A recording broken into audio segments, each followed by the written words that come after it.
Hello दोस्तों, नमस्कार। LP सरकारी जॉब चैनल पर आपका हार्दिक स्वागत और अभिनंदन करता हूं।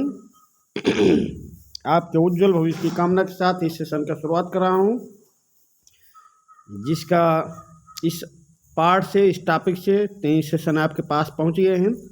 ये चौथा सेशन है। मेरा उद्देश्य है कोई भी टॉपिक चालू करें तो उससे अधिक से अधिक प्रश्न आपके सामने ले आएँ। एक कठिन प्रश्नों की श्रृंखला है, अधिक प्रश्नों की श्रृंखला है। अपने दोस्तों के बीच शेयर कर दें, इस सेशन को शेयर कर दें और सब लोग इस चैनल को सब्सक्राइब कर लें। जो नए प्रतियोगी भाई हैं जो देख रहे हैं वो भी चैनल को सब्सक्राइब कर लें। तो चलिए इस सेशन के पहले प्रश्न यानी प्रश्न नंबर 85 शुरुआत करते हैं। प्रश्न नंबर 85 से, संयुक्त राज्य अमेरिका में इस बात का निश्चय कौन करता है कि शासन चलाने के लिए कितने विभाग बनाए जाएं? प्रश्न नंबर 85 का उत्तर देने का प्रयास करें भाई। संयुक्त राज्य अमेरिका में इस बात का निश्चय कौन करता है कि शासन चलाने के लिए कितने विभाग बनाए जाएं? प्रश्न नंबर 85 का उत्तर देने का प्रयास करें भाई। तो एक कांग्रेस निश्चित करती है या राष्ट्रपति या सर्वोच्च न्यायालय, राष्ट्रपति, कांग्रेस या जनता? संयुक्त राज्य अमेरिका में इस बात का निश्चय कौन करता है कि शासन चलाने के लिए कितने विभाग बनाए जाएं? सर्वोच्च न्यायालय या राष्ट्रपति या कांग्रेस या जनता?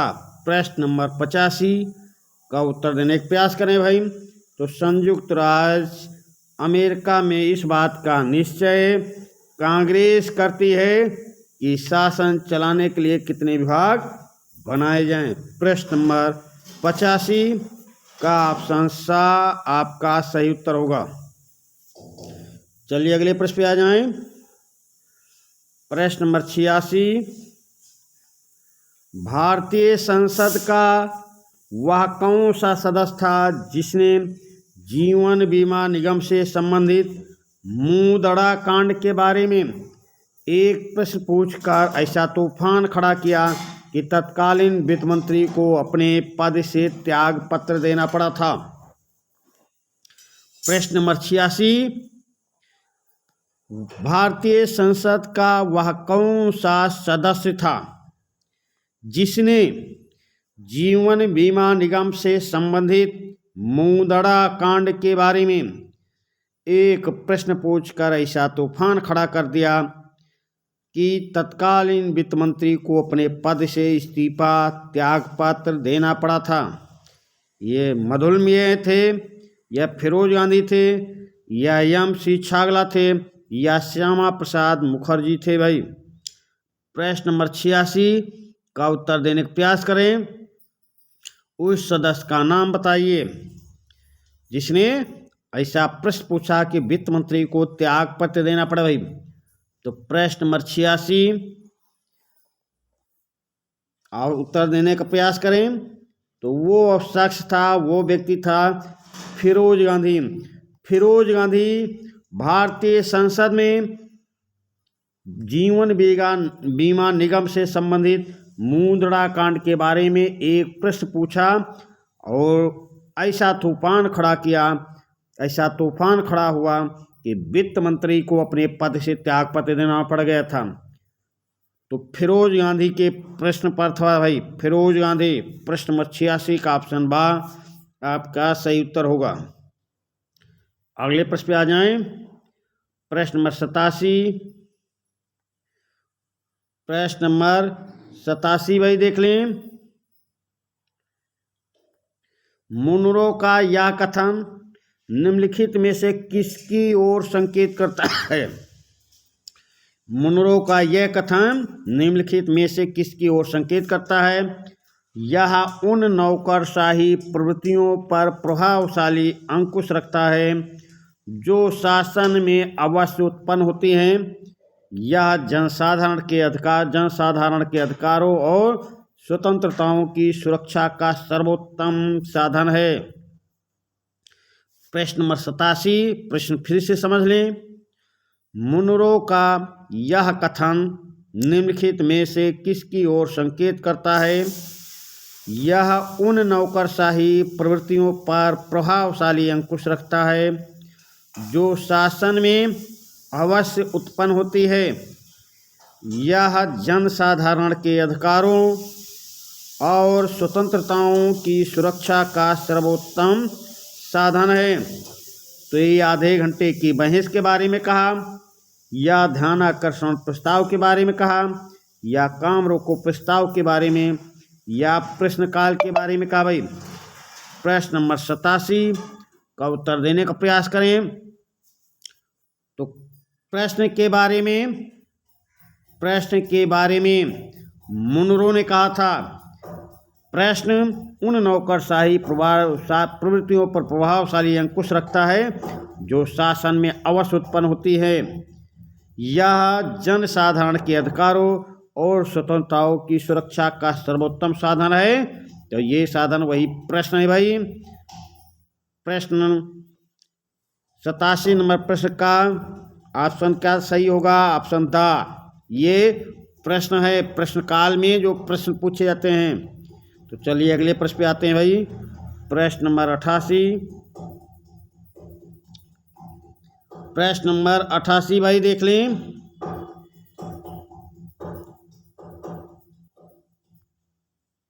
प्रश्न नंबर 88, भारतीय संसद में आधे घंटे की बहस। भारतीय संसद में आधे घंटे की बहस प्रश्नकाल के एकदम बाद उस स्थिति में की जाती है जब किसी सदस्य द्वारा पूछे गए प्रश्न के उत्तर से उसे संतोष न हो और वह इस विषय में अधिक जानकारी चाहता हो, या सार्वजनिक महत्व के किसी प्रस्ताव पर की जा सकती है, या किसी भी गंभीर समस्या की ओर ध्यान खींचने के लिए की जाती है, या एक ये परंपरा नहीं है कि परंपरा नहीं, आधे घंटे की बहस की परंपरा ही नहीं है। तो प्रश्न नंबर 88 का उत्तर देने का प्रयास करें भाई। भारतीय संसद में आधे घंटे की बहस क्या है भाई? प्रश्न नंबर 88 का उत्तर देने का प्रयास करें।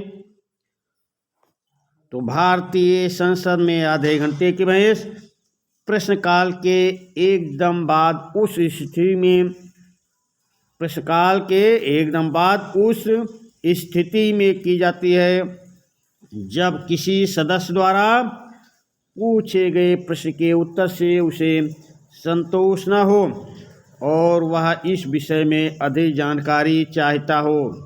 प्रश्न नंबर 88 का ऑप्शन आ आपका सही उत्तर होगा। अगले प्रश्न पे आ जाएं भाई। प्रश्न नंबर 89, प्रशासन पर संसदीय नियंत्रण का अध्ययन करने के बाद किस विद्वान का मत है कि भारत में लेखा परीक्षा का कार्य बाधक और नकारात्मक है? प्रश्न नंबर 89 का उत्तर देने का प्रयास करें भाई। किसने कहा था प्रशासन पर संसदीय नियंत्रण का अध्ययन करने के बाद किसने यह मत व्यक्त किया? भारत में लेखा परीक्षा का कार्य बाधक और नकारात्मक है। ये अशोक चंदा का मत था, या टी.एन. चतुर्वेदी का मत था, या ए.डी. गोरवाला का मत था, या पॉल एपलबी का मत था? प्रश्न नंबर 89 का उत्तर देने का प्रयास करें भाई। तो ऐसा मत व्यक्त करने वाले पॉल एपलबी महोदय हैं। प्रश्न नंबर 89 का ऑप्शन द आपका सही उत्तर है। अगले प्रश्न पे आ जाएं। प्रश्न नंबर 90, यदि कोई प्रशासक अपने अधिकार क्षेत्र की सीमा से बाहर कोई कार्य करता है जिससे नागरिकों के अधिकार को हानि पहुंचती है तो वह इसके प्रत्याहार के लिए किसकी शरण लेगा? संसद की शरण लेगा या लोकसभा की या न्यायपालिका की या मंत्री की? प्रश्न नंबर 90 का उत्तर देने का प्रयास करें। यदि कोई प्रशासक अपने अधिकार क्षेत्र की सीमा से बाहर कोई कार्य करता है जिससे नागरिकों के अधिकार को हानि पहुंचती है तो वह इसके प्रत्याहार के लिए किसकी शरण लेगा? न्यायपालिका की। भाई प्रश्न नंबर 90 का ऑप्शन सा आपका सही उत्तर होगा। अगले प्रश्न पे आ जाएं। प्रश्न नंबर 91, किस आदेश द्वारा उच्च न्यायालय निम्न न्यायालय को ऐसा कार्य करने से रोकता है जो उसके अधिकार क्षेत्र में नहीं है? किस आदेश द्वारा उच्च न्यायालय निम्न न्यायालय को ऐसा कार्य करने से रोकता है जो उसके अधिकार क्षेत्र में नहीं है? तो प्रश्न नंबर 91 ये प्रतिषेध है या उत्प्रेषण आदेश है या परमादेश है या अधिकार परीक्षा आदेश? प्रश्न नंबर 91 का उत्तर देने का प्रयास करें। किस आदेश द्वारा उच्च न्यायालय निम्न न्यायालय को ऐसा कार्य करने से रोकता है जो उसके अधिकार क्षेत्र में नहीं है? तो ये है प्रतिषेध का अधिकार है, प्रतिषेध आदेश।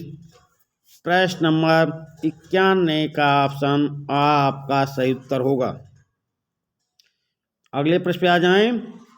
प्रश्न नंबर 92,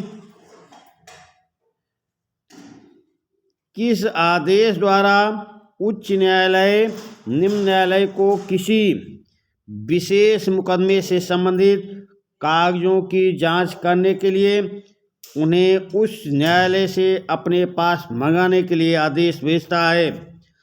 प्रश्न नंबर 92, फिर से इस प्रश्न को समझ लें। किस आदेश द्वारा उच्च न्यायालय निम्न न्यायालय को किसी विशेष मुकदमे से संबंधित कागजों की जांच करने के लिए उन्हें इस न्यायालय से अपने पास मंगाने के लिए आदेश देता है? तो ये परमादेश के तहत आदेश देता है या प्रतिषेध के तहत या उत्प्रेषण के तहत या अधिकार परीक्षा आदेश के तहत? प्रश्न नंबर 92 का उत्तर देने का प्रयास करें। तो ये आदेश वो देता है उत्प्रेषण के तहत। प्रश्न नंबर 92 का ऑप्शन साफ का सही उत्तर होगा। और प्रतियोगी भाई, प्रतिषेध और उत्प्रेषण में बहुत कुछ मिलता जुलता है, इसकी बारीकी को आप ध्यान में रख लेना। प्रतिषेध का कार्य है अपने यहाँ कार्यवाही रोक देना, उत्प्रेषण का कार्य है ये तुम्हारे अधिकार क्षेत्र में नहीं है, इसको इस मुकदमे को हमारे यहाँ भेज देना। तो ये बारीकी है, इस बारीकी को ध्यान में लेके चलेंगे। कभी भी परीक्षा में आए प्रश्न तो प्रतिषेध आदेश और उत्प्रेषण आदेश के बारे में ध्यान से सोच समझ कर तब उत्तर देने का प्रयास करना। तो प्रश्न नंबर 92 का ऑप्शन सा आपका सही उत्तर होगा। अगले प्रश्न पे आ जाएं। प्रश्न नंबर 93,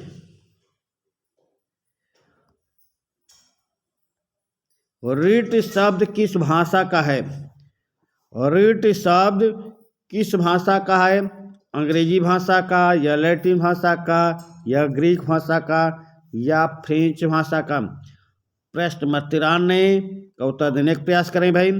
रिट शब्द किस भाषा का है? अंग्रेजी, लैटिन, ग्रीक या फ्रेंच?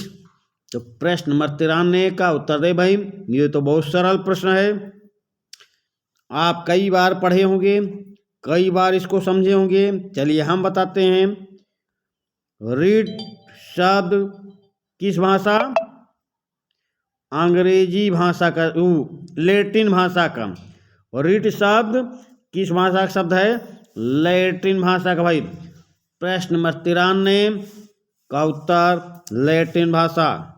रीट किस भाषा का शब्द है? रीट लैटिन भाषा का शब्द है। प्रश्न नंबर 93 का ऑप्शन बा आपका सही उत्तर है। अगले प्रश्न पे आ जाएं। प्रश्न नंबर 94। प्रश्न नंबर 94। भारत में बंदी प्रत्यक्षीकरण आदेश जारी करने का अधिकार किसके पास है भाई? भारत में बंदी प्रत्यक्षीकरण आदेश जारी करने का अधिकार किसके पास है? जिला कलेक्टर को है, या जिला एवं सत्र न्यायाधीश को है, या मुंसिफ मजिस्ट्रेट को है, या उच्च एवं सर्वोच्च न्यायालय को है? तो प्रश्न नंबर 94 का उत्तर दें भाई। भारत में बंदी प्रत्यक्षीकरण आदेश जारी करने का अधिकार किसके पास है? तो ये आदेश जारी करने का अधिकार उच्च एवं सर्वोच्च न्यायालय को है। प्रश्न नंबर 94 का ऑप्शन द आपका सही उत्तर होगा। अगले प्रश्न पे आ जाएं। प्रश्न नंबर 95। प्रशासन पर न्यायिक नियंत्रण का दोष क्या है? प्रशासन पर न्यायिक नियंत्रण का दोष क्या है?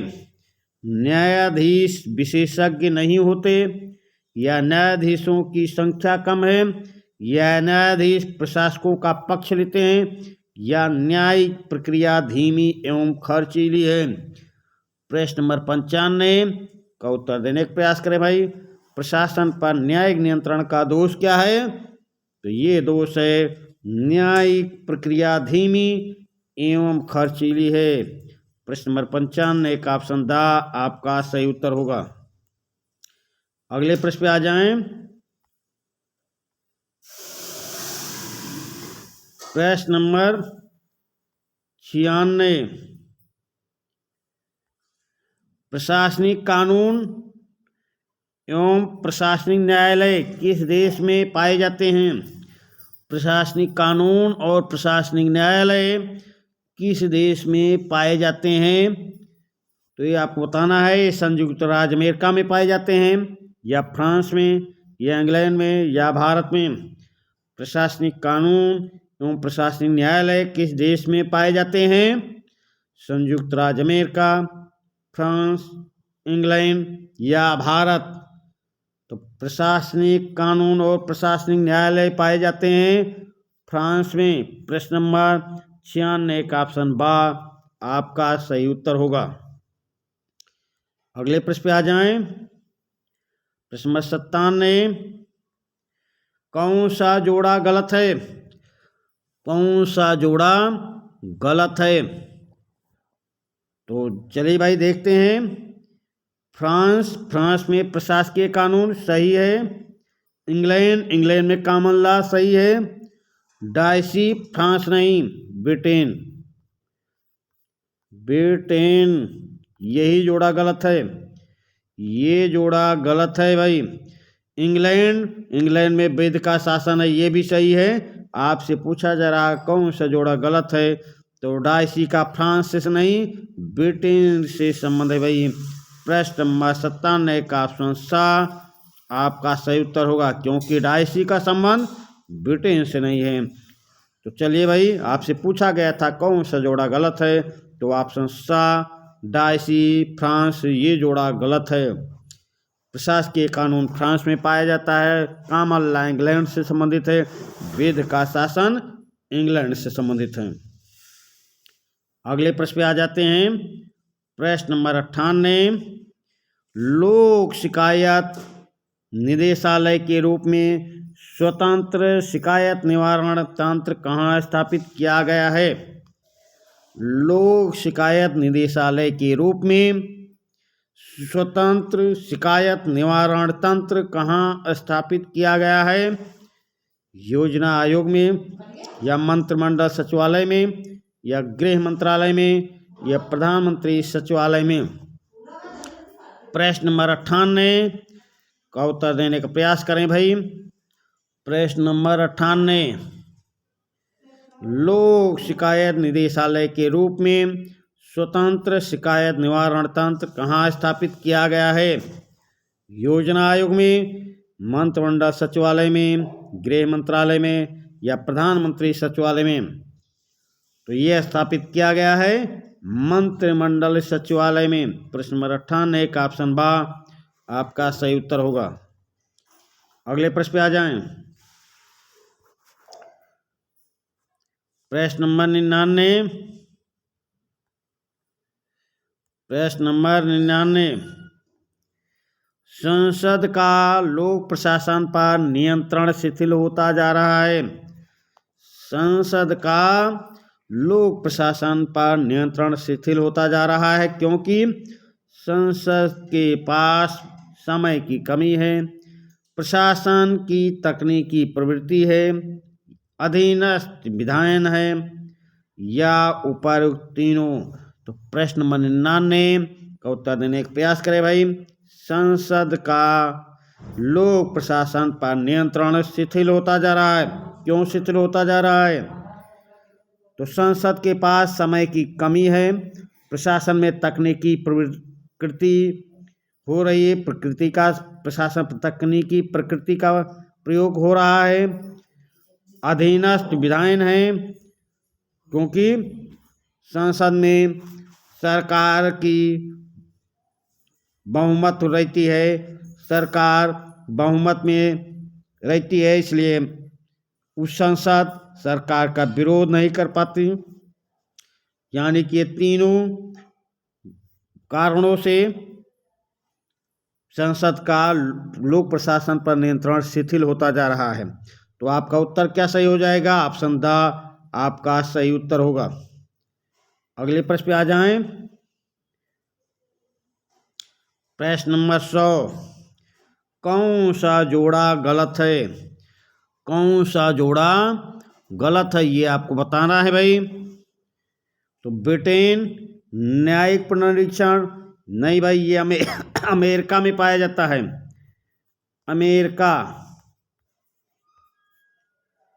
हमारे भारत में भी पाया जाता है पर आप उत्तर में अमेरिका समझेंगे न्यायिक पुनरीक्षण। अब संयुक्त राज्य अमेरिका में संविधान की सर्वोच्चता सही है, भारत में नियंत्रक एवं महालेखा परीक्षक सही है, फ्रांस में प्रशासकीय कानून सही है, और जोड़ा कौन सा गलत है? तो ब्रिटेन न्यायिक पुनरीक्षण।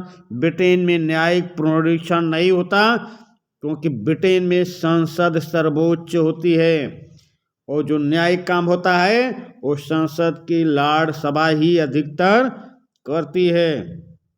तो प्रश्न नंबर 100 का ऑप्शन आपका सही उत्तर हो जाएगा। आपका सही उत्तर होगा। अगले प्रश्न पे आ जाएं। प्रश्न नंबर 101।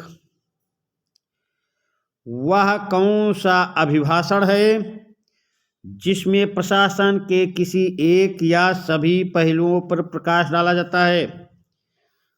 वह कौन सा अभिभाषण है जिसमें प्रशासन के किसी एक या सभी पहलुओं पर प्रकाश डाला जाता है? तो ये प्रधानमंत्री का अभिभाषण है या राष्ट्रपति का अभिभाषण है या वित्त मंत्री का बजट भाषण है या विपक्ष के नेता का भाषण है? प्रश्न नंबर 101 का उत्तर देने का प्रयास करें। वह कौन सा भाषण है जिसमें प्रशासन के किसी एक या सभी पहलुओं पर प्रकाश डाला जाता है? तो वो अभिभाषण है राष्ट्रपति का अभिभाषण। प्रश्न नंबर 101 का ऑप्शन ब आपका सही उत्तर हो जाएगा। प्रश्न नंबर 102। तारांकित प्रश्न का लक्षण नहीं है। तारांकित प्रश्न का लक्षण नहीं है। ऐसे प्रश्न का उत्तर मौखिक दिया जाता है, ये लक्षण है। सदस्यों द्वारा ऐसे प्रश्नों के अनुपूरक प्रश्न भी पूछे जा सकते हैं, ये भी सही है। ऐसे प्रश्न का उत्तर लिखित रूप में नहीं। लिखित रूप में अतारांकित प्रश्नों का उत्तर दिया जाता है। अतारांकित तारांकित प्रश्नों का उत्तर दिया जाता है। लिखित रूप में अतारांकित प्रश्नों का उत्तर दिया जाता है। तारांकित पृष्ठ पे इन पर तारांक लगे होते हैं, ये भी सही है।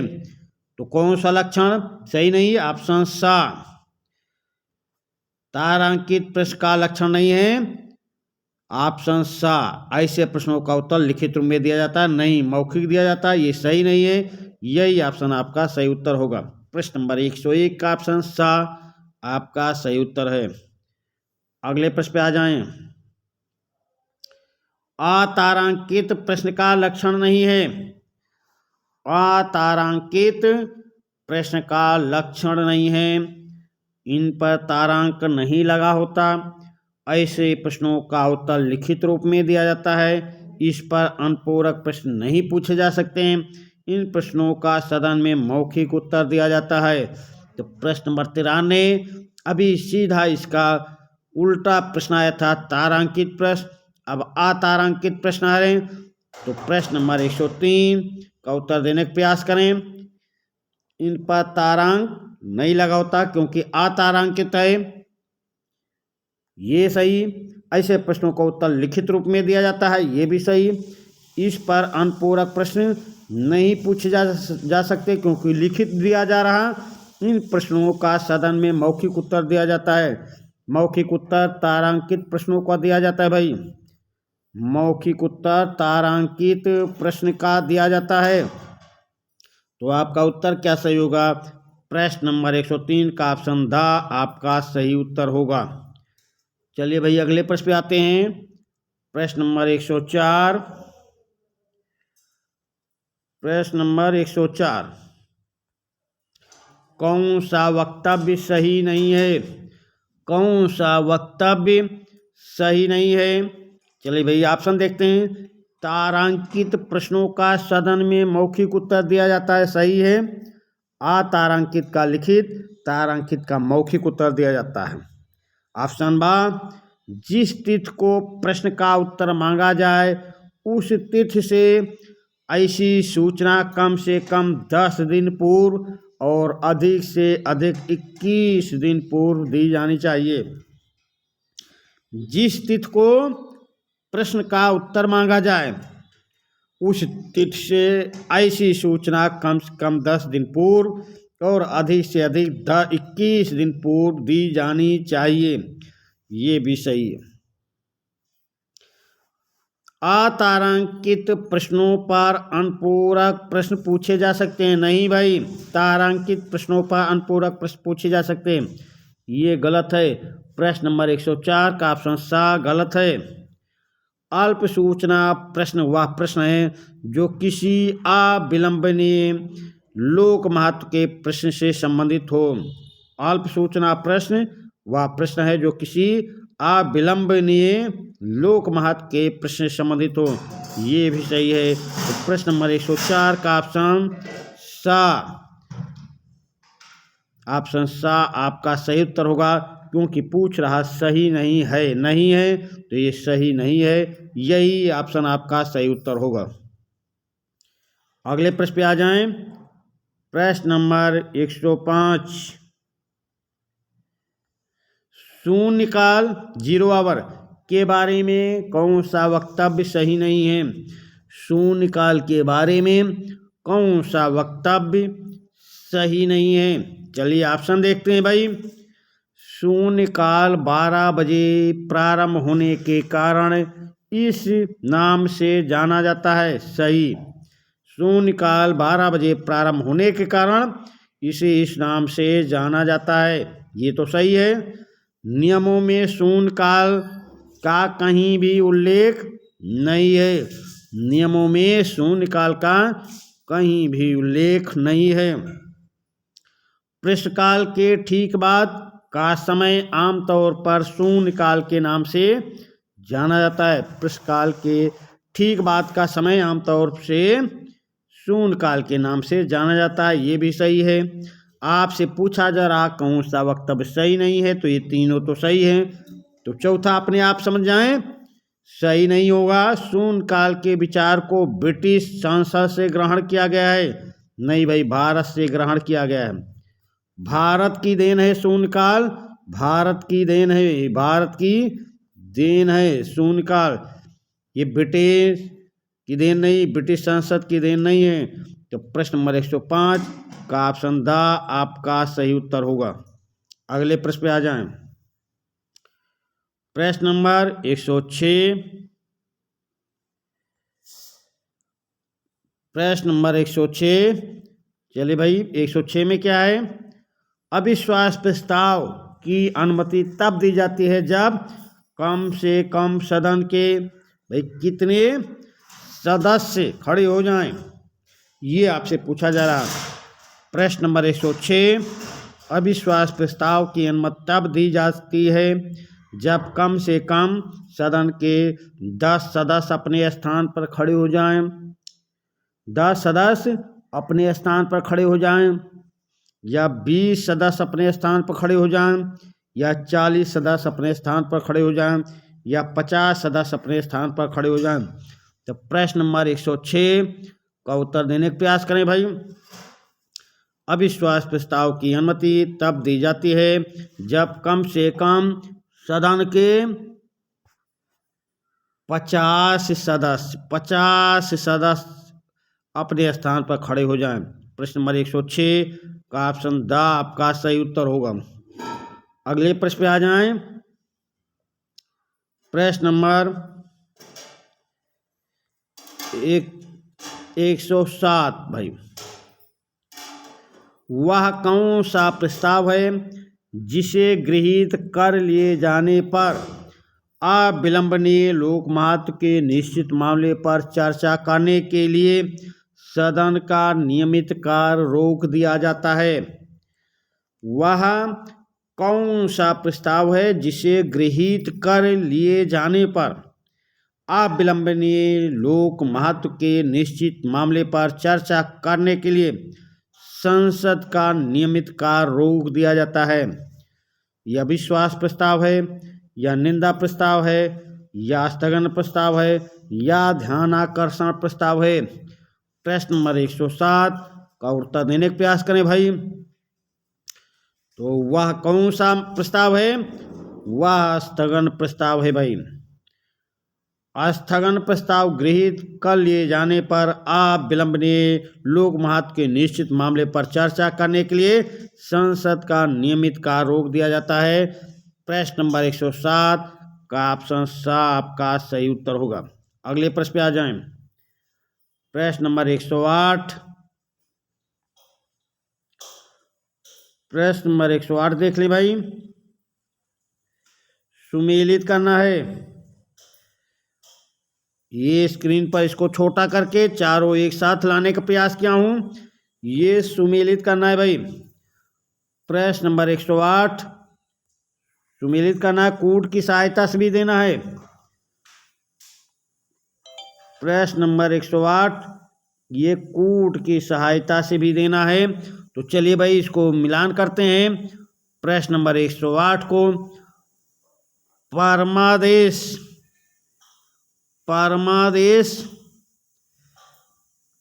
क्या है भाई?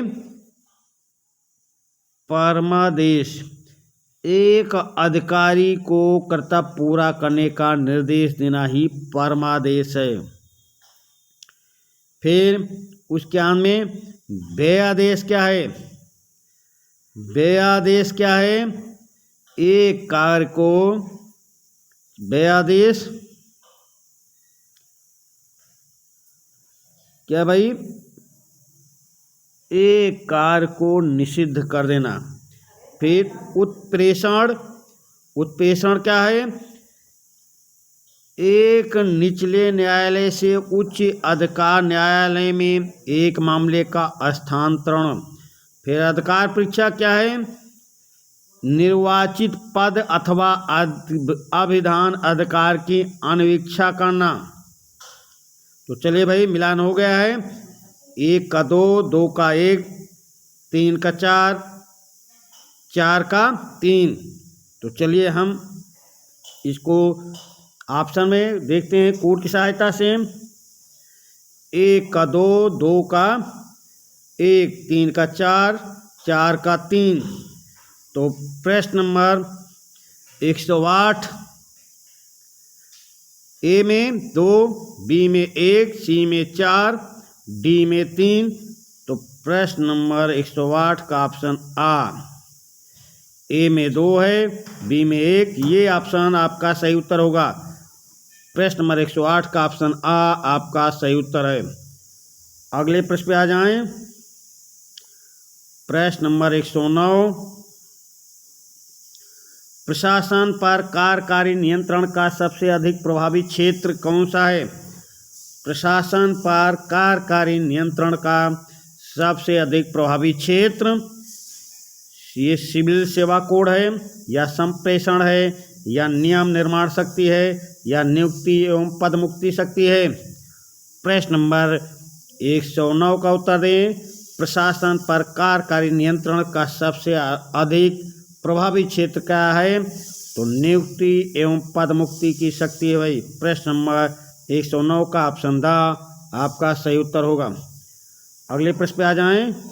प्रश्न नंबर 110, प्रशासन पर अपना प्रभावी नियंत्रण रखने के लिए एक नागरिक को बहुधा आवश्यकता होती है। प्रशासन पर अपना प्रभावी नियंत्रण रखने के लिए एक नागरिक को बहुधा आवश्यकता होती है। उच्च स्तरीय शिक्षा की, उच्च स्तरीय राजनीतिक चेतना की, लोक हित भावना के समुचित स्तर की, या प्रशासकीय सिद्धांत के समुचित ज्ञान की? तो प्रश्न नंबर 110 का उत्तर देने का प्रयास करें भाई। प्रशासन पर अपना प्रभावी नियंत्रण रखने के लिए एक नागरिक को बहुधा आवश्यकता होती है उच्च स्तरीय राजनीतिक चेतना की भाई।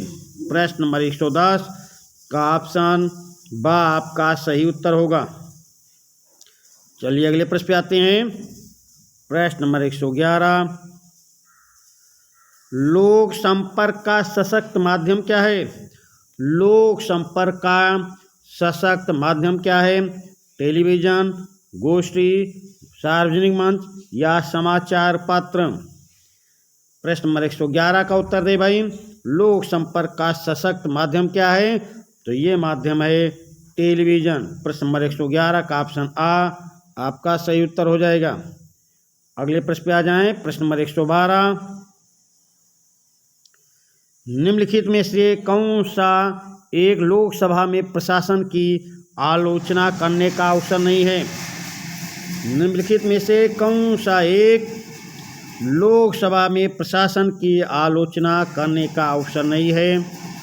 बजट पर सामान्य बहस, या अनुदान मांगों पर मतदान, या राष्ट्रपति के प्रति धन्यवाद प्रस्ताव, या वित्त विधेयक पर बहस? प्रश्न नंबर 112 का उत्तर देने का प्रयास करें भाई। प्रश्न नंबर 112 उत्तर देने का प्रयास करें। निम्नलिखित में से कौन सा एक लोकसभा में प्रशासन की आलोचना करने का अवसर नहीं है? तो उत्तर देने का प्रयास करें। बजट पर सामान्य बहस, इससे प्रशासन की आलोचना की जा सकती है। अनुदान मांगों पर मतदान यानी प्रशासन की आलोचना। राष्ट्रपति के प्रति धन्यवाद प्रस्ताव यानी आलोचना। वित्त विधेयक पर बहस। प्रश्न नंबर 112 का ऑप्शन द वित्त विधेयक पर बहस में प्रशासन की आलोचना नहीं की जाती है, वित्त विधेयक पर बहस की जाती है। प्रश्न नंबर 112 का ऑप्शन द आपका सही उत्तर होगा। प्रश्न नंबर 113, कूट की सहायता से उत्तर देना है। चलिए हम कूट लाने का प्रयास किए भाई। निम्नलिखित में से किन किन परिस्थितियों में प्रशासन में न्यायिक हस्तक्षेप को उचित ठहराया गया है? निम्नलिखित में से किन किन परिस्थितियों में प्रशासन में न्यायिक हस्तक्षेप को उचित ठहराया गया है? जहाँ पर विवेकाधिकार का दुरुपयोग हुआ हो, जहाँ पर सद्भावनापूर्ण मतभेद हो, जहाँ पर विधि की भूल हो, जहाँ पर अधिकारिता का अभाव हो, कूट की सहायता से उत्तर देना है। प्रश्न नंबर 113 का उत्तर दे भाई। निम्नलिखित में से किन किन परिस्थितियों में प्रशासन में न्यायिक हस्तक्षेप को उचित ठहराया गया है? तो चलिए भाई, प्रश्न नंबर 113 का उत्तर देने का प्रयास करें। किन किन परिस्थितियों में प्रशासन में न्यायिक हस्तक्षेप को उचित ठहराया गया है? उचित ठहराया गया तो ये जहाँ पर विवेकाधिकार का दुरुपयोग हुआ हो, सही, जहाँ पर सद्भावनापूर्ण मतभेद हो, सही, जहाँ विधि की भूल हो, सही, जहाँ पर अधिकारिता का अभाव हो, सही। तो ये जब चारों ऑप्शन सही हैं तो आपका ऑप्शन क्या सही होगा? 1 2 3 4 ऑप्शन द आपका सही उत्तर हो जाएगा। अगले प्रश्न पे आ जाएं। प्रश्न नंबर 114, प्रस्तावित लोकपाल संस्था का विशिष्ट उद्देश्य क्या है? प्रस्तावित लोकपाल की संस्था का विशिष्ट उद्देश्य क्या है भाई? चलिए ऑप्शन देखते हैं। प्रशासन पर विधायी नियंत्रण को सुदृढ़ करना, प्रशासन पर न्यायिक नियंत्रण का अनुपूरण करना, या प्रशासन में सत्यनिष्ठा का संरक्षण एवं संवर्धन करना, या प्रशासन पर प्रभावी लोकप्रिय नियंत्रण सुनिश्चित करना। प्रश्न नंबर 114 का उत्तर दें भाई। प्रस्तावित लोकपाल संस्था का विशिष्ट उद्देश्य क्या है? प्रशासन पर विधायी नियंत्रण को सुदृढ़ करना, प्रशासन पर न्यायिक नियंत्रण का अनुपूरण करना, या प्रशासन में सत्यनिष्ठा का संरक्षण और संवर्धन करना, या प्रशासन पर प्रभावी लोकप्रिय नियंत्रण सुनिश्चित करना। प्रश्न नंबर 114, तो प्रस्तावित लोकपाल विधेयक या प्रस्तावित लोकपाल संस्था का विशिष्ट उद्देश्य है प्रशासन में सत्यनिष्ठा का संरक्षण और संवर्धन करना भाई। प्रश्न नंबर 114 का ऑप्शन सा आपका सही उत्तर है। अगले प्रश्न पे आ जाएं। प्रश्न नंबर 115, लोक प्रशासन पर जितने नियंत्रण होते हैं उन सब में अधिक सत्तापूर्ण और आत्म संशोधक नियंत्रण निम्नलिखित में से क्या होता है?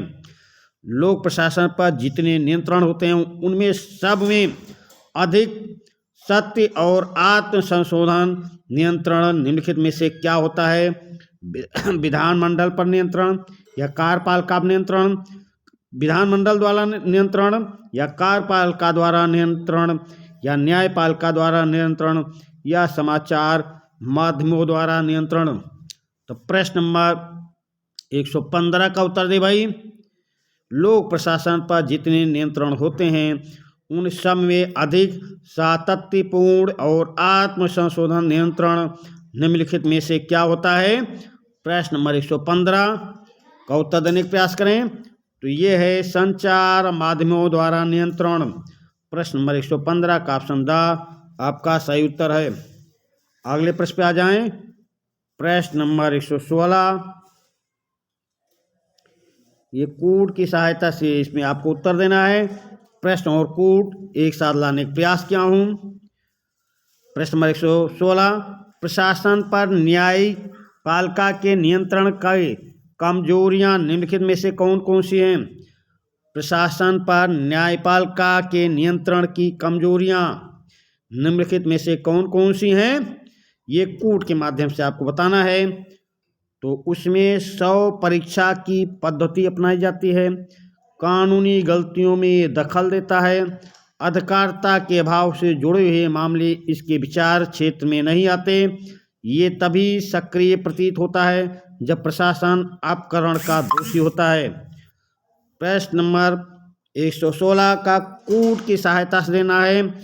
तो कूट में देखते हैं भाई, प्रश्न नंबर 116 में कूट की सहायता से तो 1 और 2 सही है, या 1 2 3 सही, या 1 2 4 सही, या 2 3 4 सही। प्रश्न नंबर 116 का उत्तर दे भाई। तो इसमें 100 परीक्षा की पद्धति अपनाई जाती है। एक तो ये सही है, कानूनी गलतियों में ये दखल देता है, ये भी सही है, अधिकारिता के अभाव से जुड़े हुए मामले इसके विचार क्षेत्र में नहीं आते हैं भाई, ये तो गलत है। ये तभी सक्रिय प्रतीत होता है जब प्रशासन अपकरण का दोषी होता है, ये भी सही है। तो 1 2 4 सही है, 1 2 4 ऑप्शन सा में सही है, तो ऑप्शन सा आपका सही उत्तर होगा। प्रश्न नंबर 116 का ऑप्शन सा आपका सही उत्तर है। अगले प्रश्न पे आ जाएं। प्रश्न नंबर 117।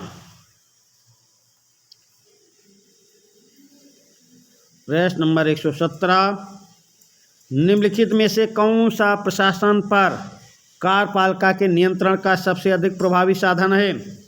निम्नलिखित में से कौन सा प्रशासन पर कार्यपालिका के नियंत्रण का सबसे अधिक प्रभावी साधन है? शीर्ष अधिकारियों की नियुक्ति और हटाया जाना, अधीनस्थ विधायक, वित्त प्रशासन या राजनीतिक निर्देश। प्रश्न नंबर 117 का उत्तर देने का प्रयास करें। निम्नलिखित में से कौन सा प्रशासन पर कार्यपालिका के नियंत्रण का सबसे अधिक प्रभावी साधन है? तो ये साधन है शीर्ष अधिकारियों की नियुक्ति और हटाया जाना। प्रश्न नंबर 117 का ऑप्शन आ आपका सही उत्तर होगा। प्रश्न नंबर 118 और इस सेशन का लास्ट प्रश्न है भाई। प्रश्न नंबर 118, भारत में लोक प्रशासन में संसद का अत्यधिक हस्तक्षेप है या निष्कर्ष है? भारत में लोक प्रशासन में संसद का अत्यधिक हस्तक्षेप है या किस रिपोर्ट ने दिया है? प्रश्न नंबर 118 का उत्तर देने का प्रयास करें भाई। तो भूतलिंगम समिति की रिपोर्ट में कहा गया है, या एपलवी रिपोर्ट में कहा गया, या हनुमंतैया आयोग रिपोर्ट में कहा गया, या राजा चलैया समिति रिपोर्ट में कहा गया? तो भारत में लोक प्रशासन में संसद का अत्यधिक हस्तक्षेप है या निष्कर्ष एपलवी समिति रिपोर्ट में कहा गया है भाई। प्रश्न नंबर 118 का ऑप्शन बा आपका सही उत्तर होगा। इस सेशन के इसी प्रश्न के साथ हम आपसे विदा लेंगे। इस टॉपिक से अभी और भी सेशन आपके पास आएंगे। तो चलिए हम आपसे विदा लेते हैं। धन्यवाद।